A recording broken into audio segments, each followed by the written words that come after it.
Get your free copy of the complete tutorial at www.teachucomp.com/free. In QuickBooks, you store much of the information for your company file in lists.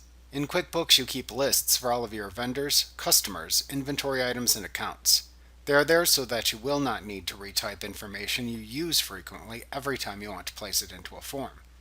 You also don't need to enter all your information into the lists at startup. You can add information into all of your lists as you use QuickBooks.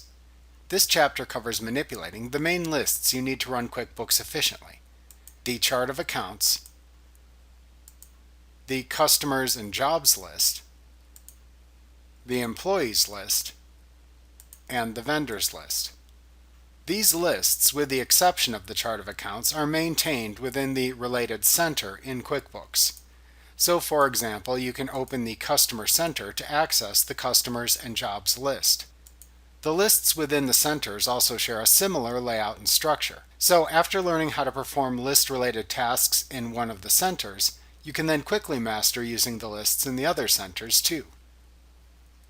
Like what you see? Pick up your free copy of the complete tutorial at www.teachucomp.com/free.